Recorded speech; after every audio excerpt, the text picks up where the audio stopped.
greater or lesser extent, good evening and welcome to QI, where tonight my companions and I are plunging into the jungle, and helping me swing my machete are the king of the jungle, Greg Proops.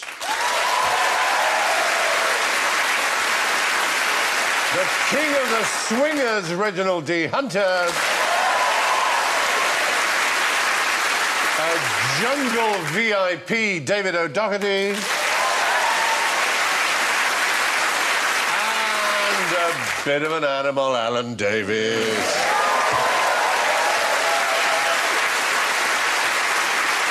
Well, before we begin, we ought to hear your beastly buzzers. Reginald goes... David goes... Greg goes... And Alan goes... All creatures in the jungle have equal value. So, first question, where will the lion sleep tonight? No. Is this going to be a trick where they don't sleep in the night? Where they don't sleep in the jungle?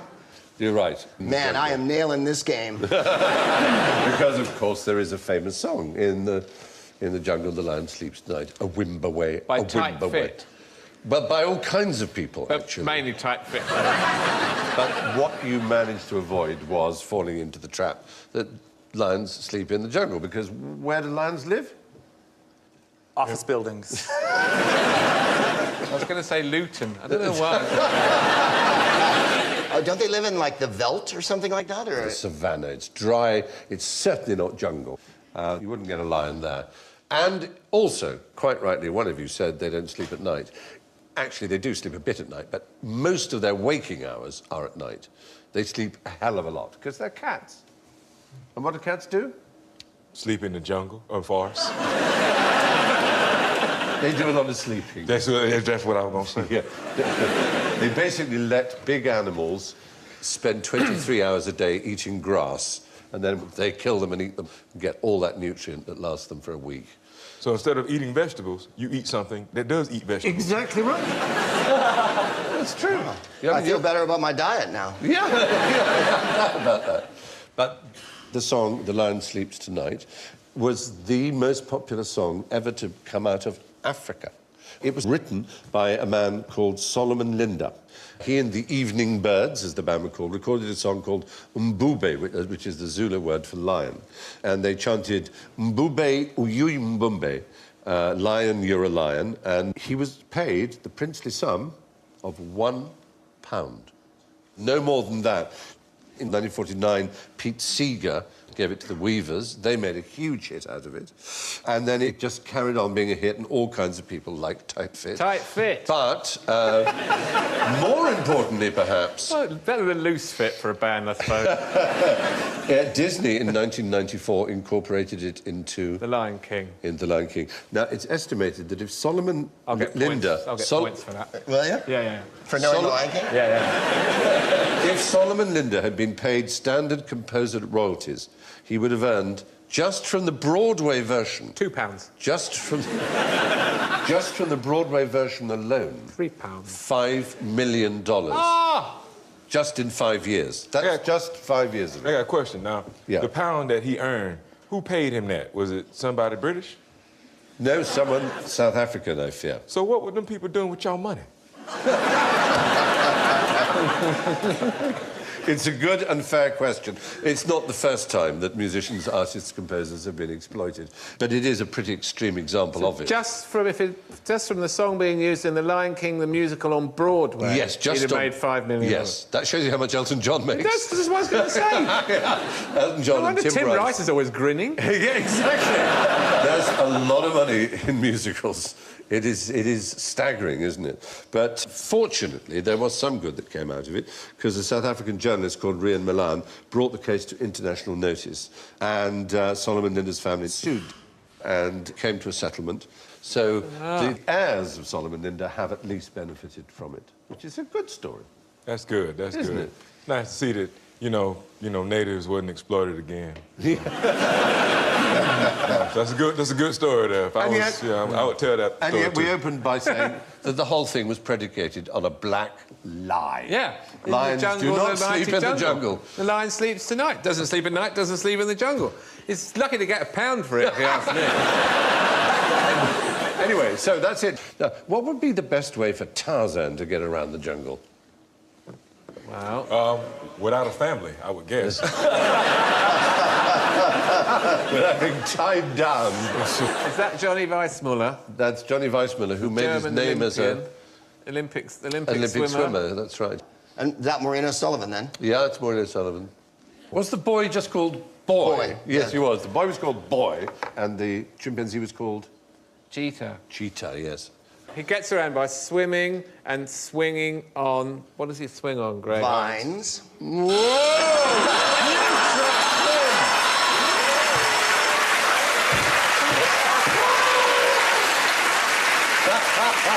Oh, Alan, you wicked. That was diabolical. I feel really good tonight. I think I finally nailed this game. I didn't know you were going to use your Jedi powers on me, Davis.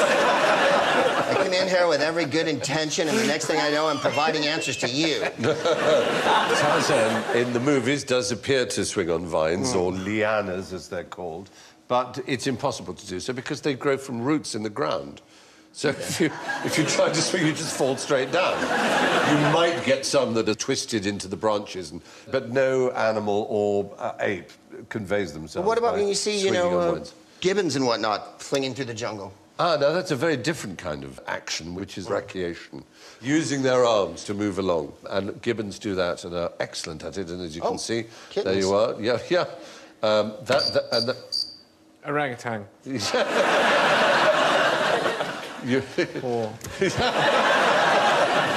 in a competitive mood today.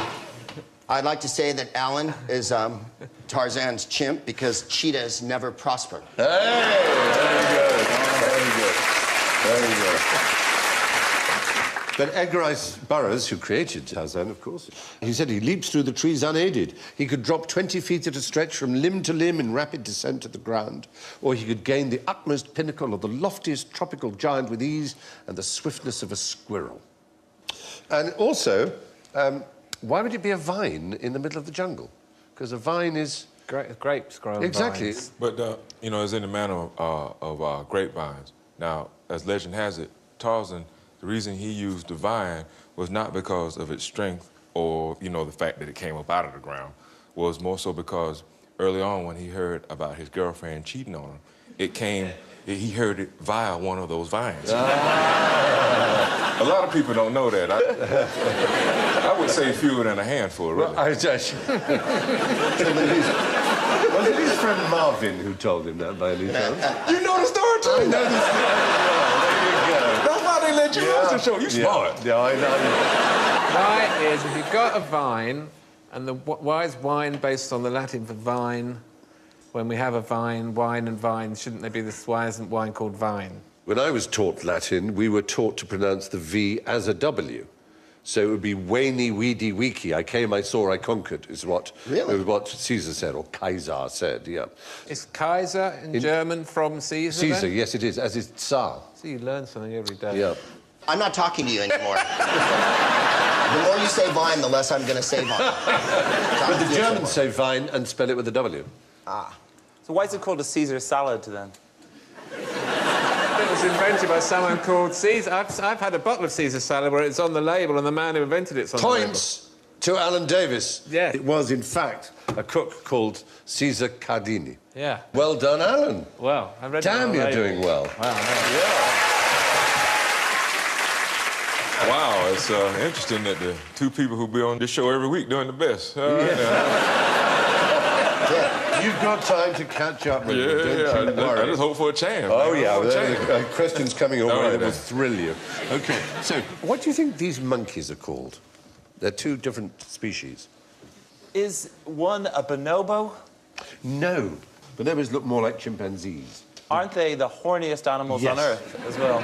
Anything you put in front of a bonobo, it will shag. It honestly doesn't matter.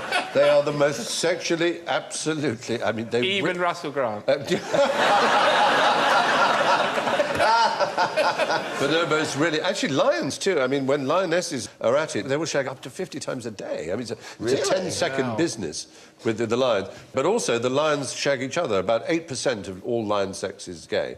So 8% of lion sex is gay? Yeah. Yeah, okay. Did you get that, like, out of a book of lion facts, or did you get that from a gay man? I know there are a lot of people who would have us believe that only mankind is gay. In fact, there are, the latest count, about, I believe, 642 species of animal that exhibit homosexual activity. But do you know there's only one species that exhibits homophobia? And that's mankind. So who's natural? I thought you were going to say elephants then. I really hope. I don't know why Mardi Gras. It'll be great. How did they come up with the figure 8%, though? That's a lot of research. It is, isn't it? It's, I mean, I saw The Lion King, and I didn't see any of that going on. But I did feel the love. You felt that night. Yeah. The circle of life has a whole new meaning. It certainly does. The red-faced one needed some factor 50 before... It certainly does. I can tell you they come from completely different parts of the world. What's the most noticeable thing about the one on the left? Its nose. Its nose. It's a huge nose. Can you think of another word for a nose, a rather technical word? I can. Wait. Proboscis monkey? Is the right answer. That's a proboscis monkey. There it is.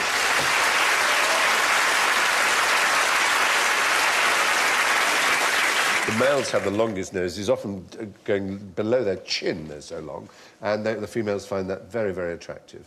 There we are. It's an unusual look, I grant you. It's a flaccid penis, that's what that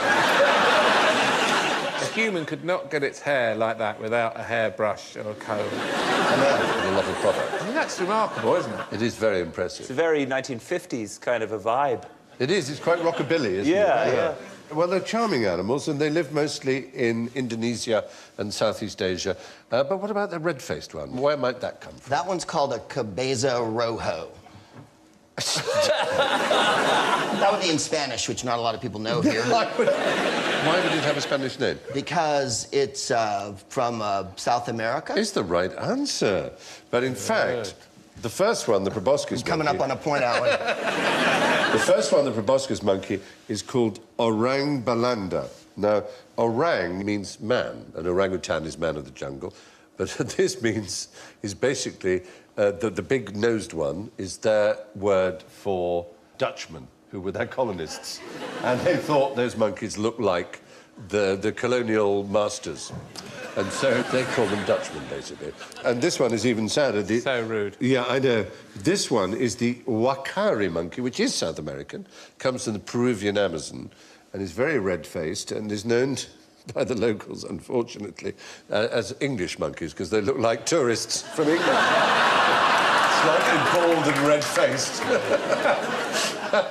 If you give them a towel, will they fight Germans for space near the pool? Are you people all that hairy when you take your shirts off? Oh, definitely, absolutely. It's a sweet, charming, very human face, isn't it? Yeah, but in a perpetual state of embarrassment. Yes.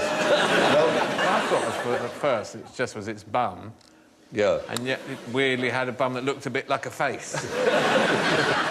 But anyway, that's the uakari monkey. Rather beautiful creature in its own way. Unfortunately, when they get to zoos, they're very lethargic and unhappy. But they're very active and very sociable in the wild. I get quite lethargic in zoos. Yeah, I know.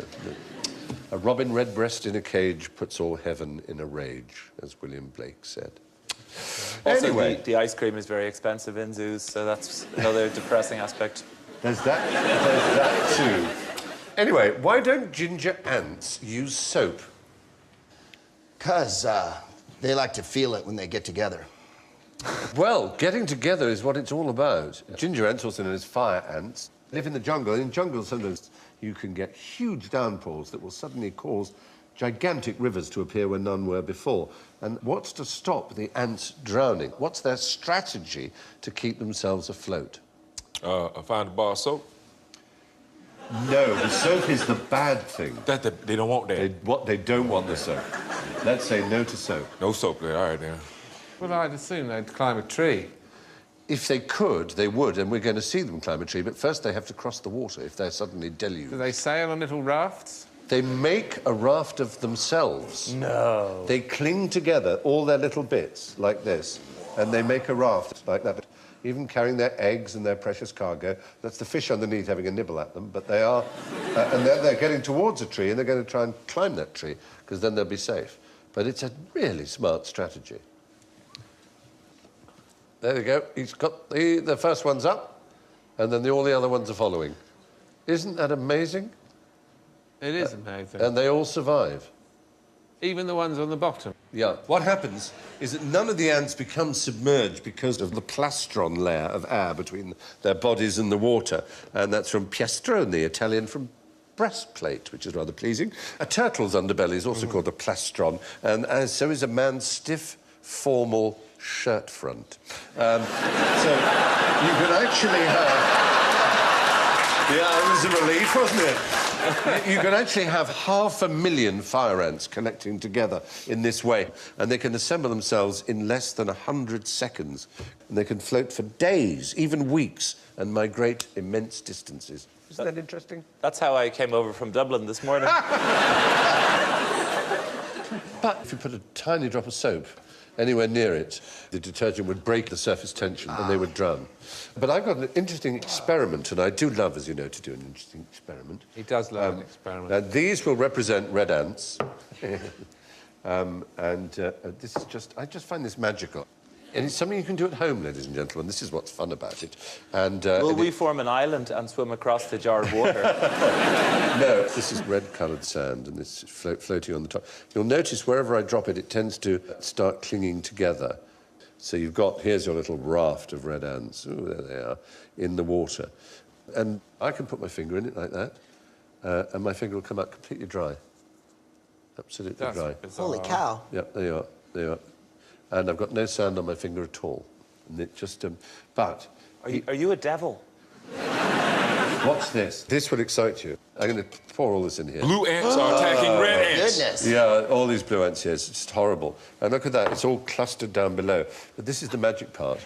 I get my spoon, and I get all this sand that's underwater now, and I just pick up a little bit of it like so, and it's completely dry. No way! It's utterly dry. Witchcraft! Sorcery! Burn him! It's completely dry. Witch! There it is, look. There it is. Sand, absolutely dry, even though there are drops of water next to it. Isn't that magical? That's just sand and water? Well, I can tell you, it's the special nature of the sand. It's been, as it were, coated. And without wishing to give away the name of a brand of spray that you are encouraged when you buy suede shoes to use to protect your suede shoes that might be called something that rhymed with gotch-scarred. If you wanted to try this experiment at home, you would get a can of that gotch-scarred and spray the sand with it, and you will be able to amaze your friends, if, but only if, you're as sad as I am. But there you are. Hooray!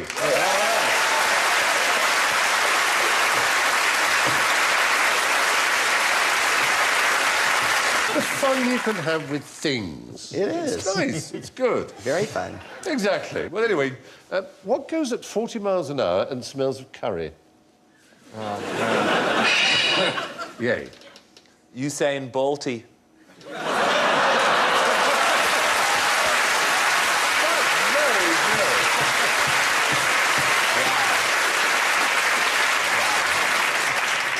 I have to say that's impressive.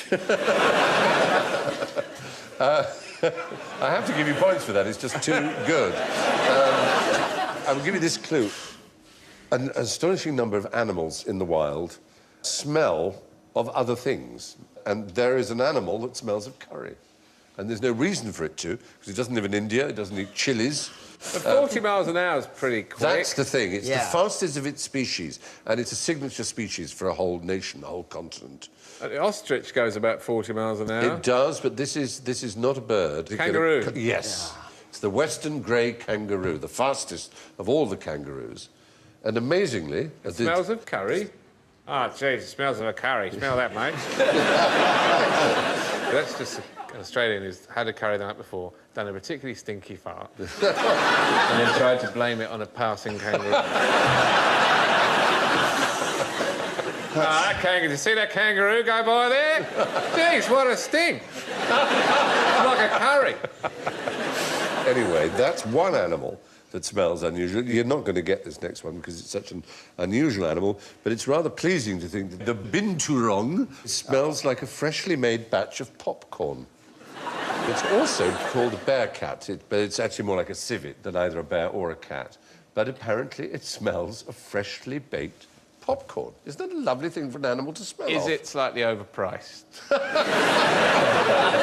And It's a medium one, almost exactly the same price as a large one. And does it smell like salted or sugar popcorn? Ah, now there's a good question. Yeah. Their birth is apparently fascinating because originally they're just in a tiny, tiny egg, and then on a very hot day, suddenly just pop into the air. I'm going to show you another animal. It's a common blue butterfly, but has been described by the famous naturalist, Geoffrey Grigson, as having a particular smell. Finger of fudge. Yes! What?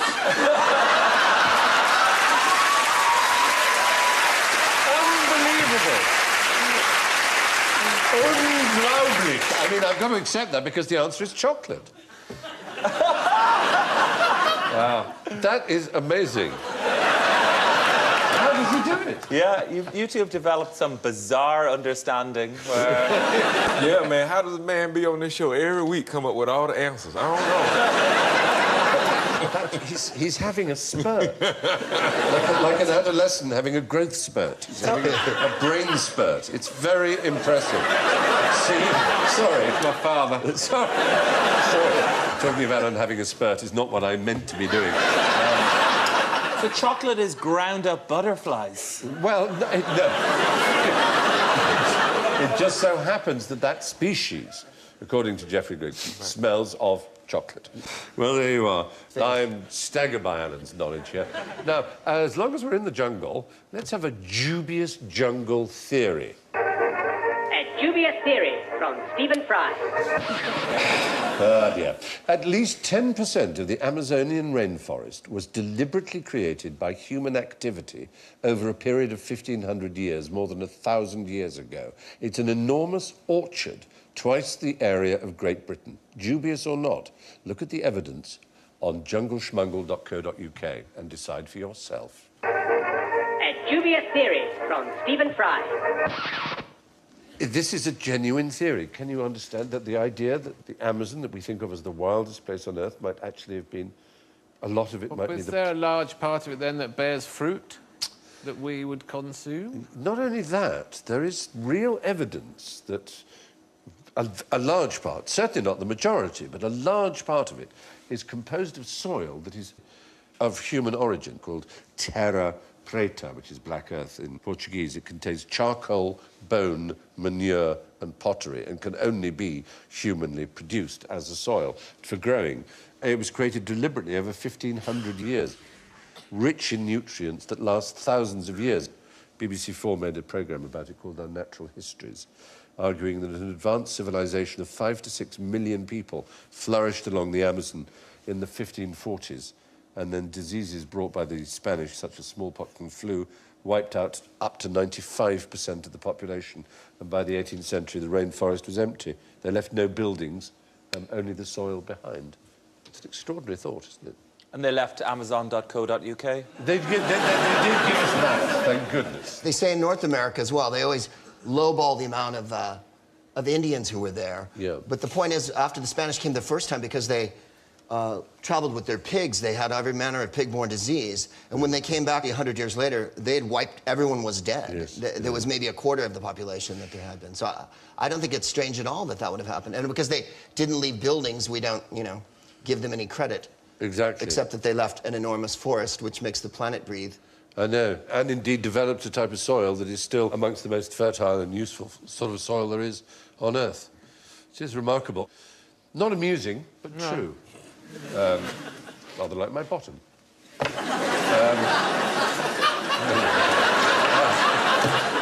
I don't know how that So you happened. saying true, like your bottom will always be there. Yeah, like it's true. Your bottom is true. It is a bottom of truth. Okay, Yeah, all right, then. absolutely. All right, man. It's the That's measure- a bold statement to make about yourself on national TV. the measure- Very impressive. Very impressive. It's the measure of bottoms. It's Yeah. the first bottom, and other bottoms are compared always to that That's bottom. right. They- That's why it's known as the true bottom. Yeah. That was Or the arse of verity. Very fertile. Well, OK. Let's just move away You started it. from that. I did. I just painted myself into a corner. I don't know how I managed that. All right, so moving on. Describe the world's most hideous lunch. There's a pretty rotten fruit you can get in Indonesia that stinks. Well, the durian fruit you're Yes. thinking of, yes. It's actually delicious, but... Smells like rotting flesh. Yeah. This is actually an animal thing. It's just one of those cruel tricks of nature, you know, that certain species find ways of eating other species that are cunning and cruel. It's not going to be a burrowing parasite thing, Well, is it? it's sort of... In your Jap's eye. Oh. Or in your eye, even. We think of a little innocent frog. A frog sees a larva, a little bug of some kind. It will dart its tongue out. There you go. There's the big frog and there's the little larva. And the frog's going to win. The frog's going to poke its tongue out and it's going to eat. It's not that small a larva. I agree. I still think that's quite an ambitious meal for that frog to take. One of two things happens. One is the larva will simply attack the frog, latch itself with its quite strong horns, which you might just be able to discern in the picture. That's what I would do. Onto the back. I would do and that. then just eat it from the inside out. Yep, that's exactly what I would do. Until there's nothing left in a few hours but a pile of bones. It would just simply eat the Really? whole thing. One larvae? Yeah, but if it so happens the frog is really quick and gets the larvae into its stomach, it will then, an hour later, regurgitate it, and the larva will still be alive and will then eat.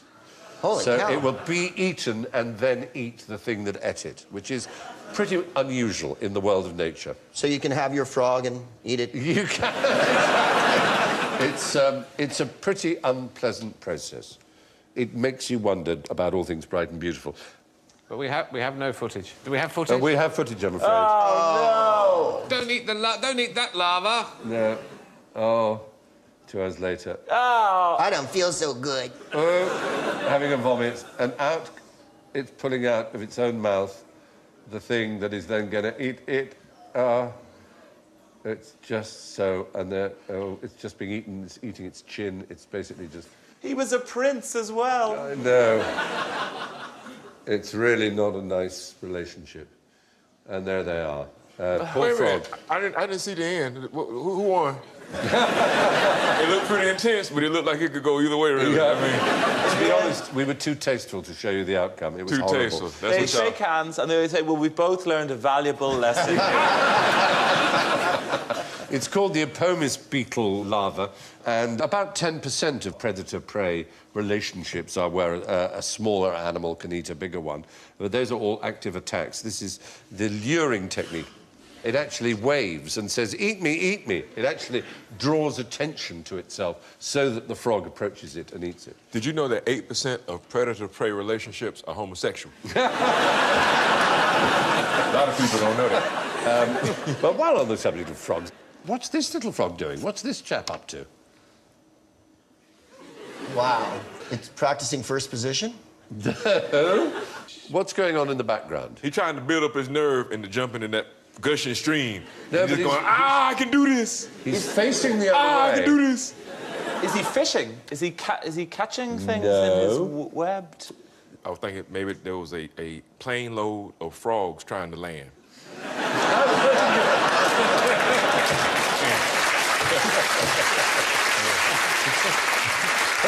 Well, you know, air traffic controller frog. Air traffic control frog. What is it about the background? Running water, water stream. What does that create? If you've got a waterfall behind you, how do you communicate with your neighbour? How do you shout? It's sign language. Yes. No. Semaphore. Really? It's the semaphore frog, because it lives by waterfalls and cataracts, and so little won't get heard. So that's how it communicates.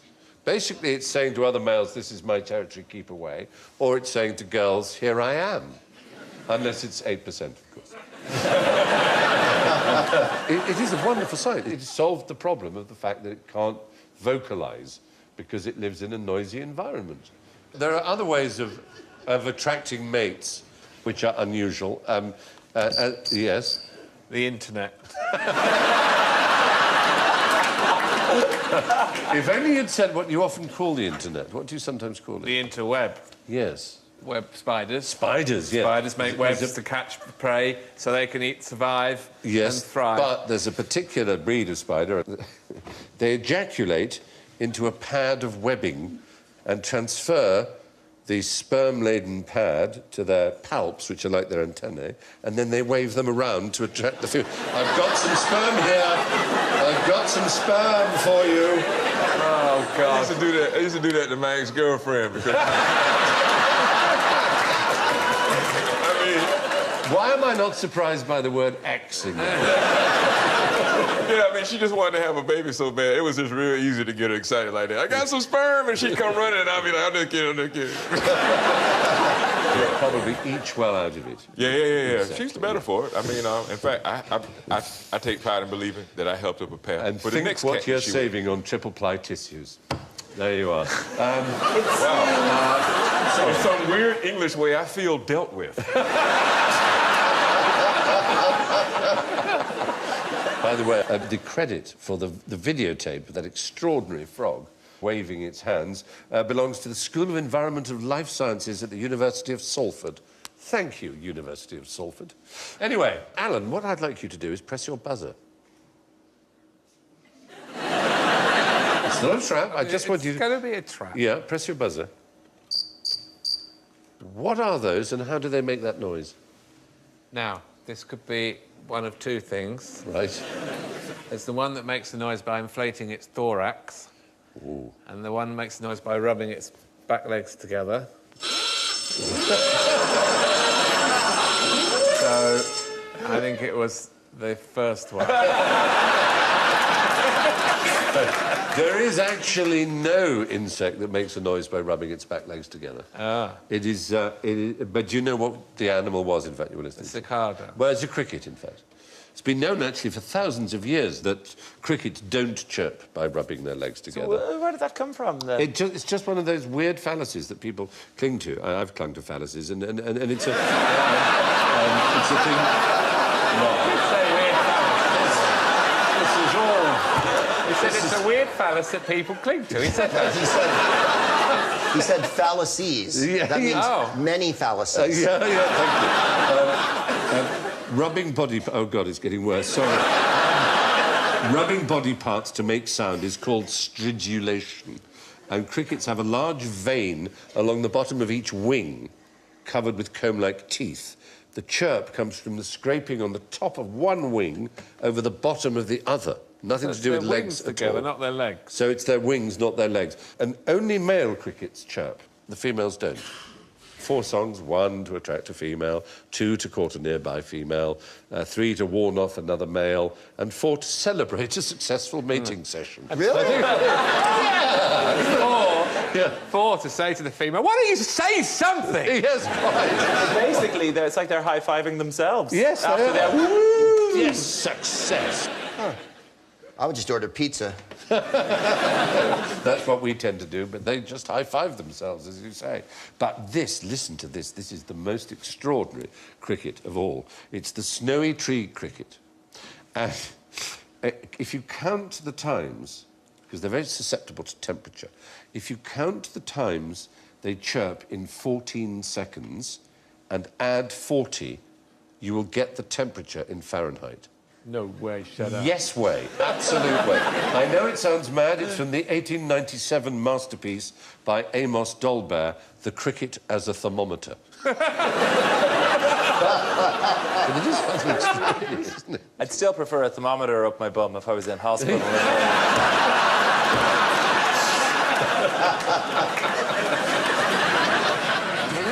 Amazing, isn't it? Yes. Dolbear's Law, now you know. Anyway, what lives underwater and is the loudest animal in the world for its size? Greg Proops. Oprah. Good answer, but untrue. Is it going to be a blue whale? Oh, you so well. No, it's the largest in relation to its size. The noise it makes is quite astounding. When I tell you that its size is 2 millimetres and it creates a sound of over 99 decibels, which is like a freight train passing by. It's an incredibly loud noise, and it's a little lake creature, actually. Do you know those things that almost seem to walk on water? Do you remember what they're called? Our Lord.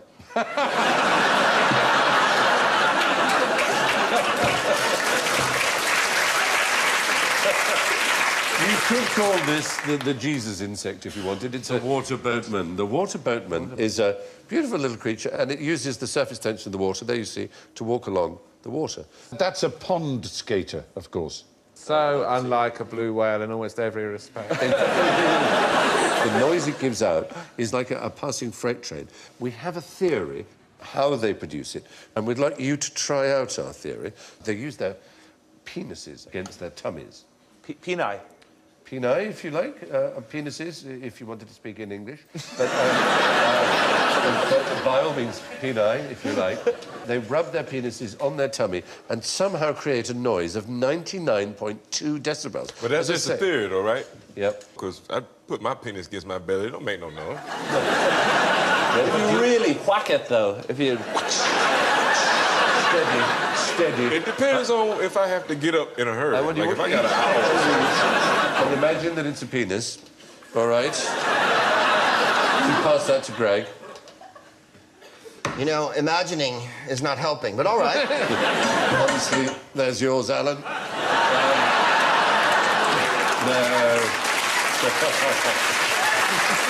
You can have a normal one.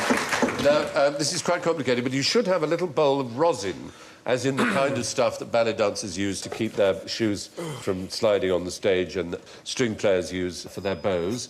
Ordinary rosin. Oh, very good. Listen to that noise. Keep doing that. You're rubbing, you're trying to... It gets surprisingly loud, doesn't it? Oh, God, yes!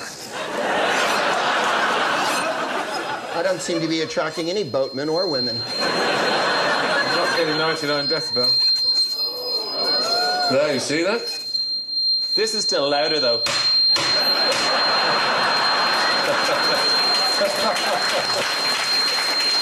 Is that yours?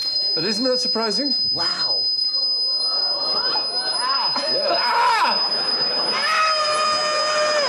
It was like Mars attacks. Yeah. Our brains will explode. Solo. Alan's very good at it, isn't he? Have you given him a wand? Is that a wand?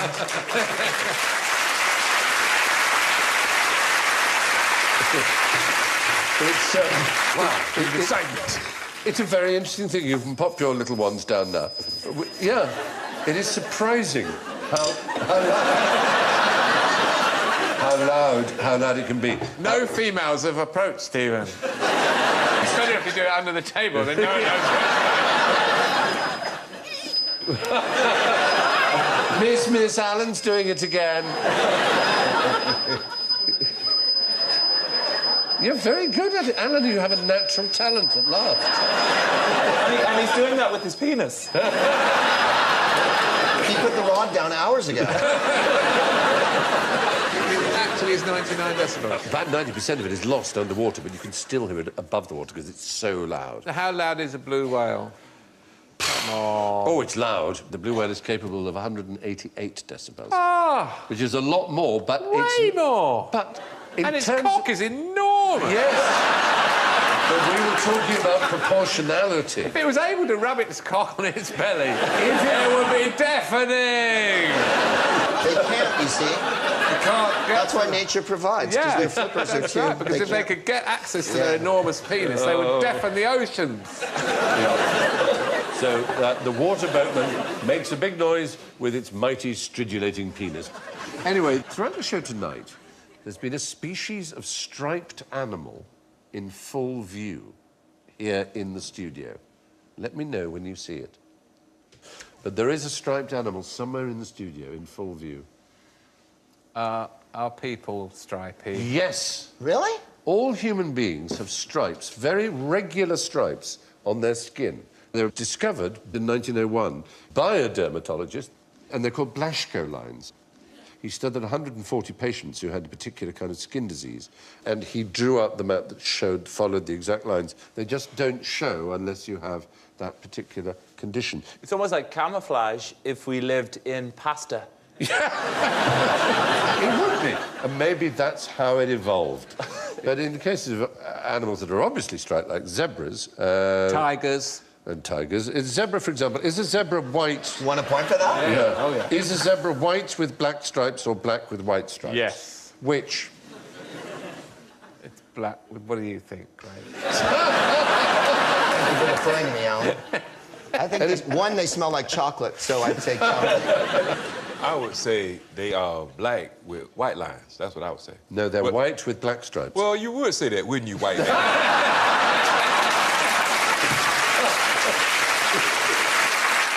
But they have black noses. They do have black noses. That's ridiculous. I That's know. the stupidest thing I've ever heard. I'm not playing anymore. I'm furious. It was discovered in... No, we don't throw our toys out of the pram. Humans are not only striped, incidentally, we're also bioluminescent. We give off light. And this, again, was a recent discovery, a Japanese discovery. In 2009, they photographed the faint glow of human bioluminescence for the first time. It's 1,000 times weaker than our eyes can detect, unfortunately. But it is there. We do give off a small amount of light. It's a shame he's got his pants on, because I'd like to see how luminous he Then you must get yourself a job in one of those body scanning units at Heathrow, and you'll have the most amusing time. I got put in one of those. Looking at people's willies as they walk through. The green bit is a mystery. I don't know whether that is the photograph and that the sensitivity of the camera is such that... That's biohulkinescence. That's the credible Hulk, who was slightly different. I like the credible Hulk. Yeah. He's a Hulk, but I believe it. He's vaguely orange. Yeah, he goes a little bit green and slightly peeved. Yeah. I would watch Incredible Hulk. But anyway, there you are. So it's time for the final scores. I'm sorry to say that in last place with -10 is Alan Davis.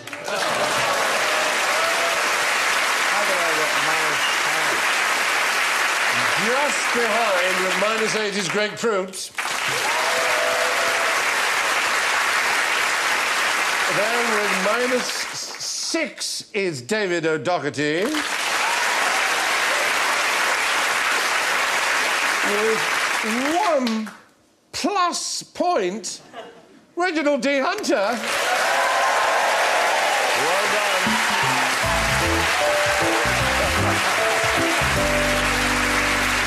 Well, that's all from David, Reginald, Greg, Alan and me. Remember, snakes are more afraid of you than you are of them. Unfortunately, this is not true of mosquitoes, spiders, bears or tigers. But don't have nightmares. Good night.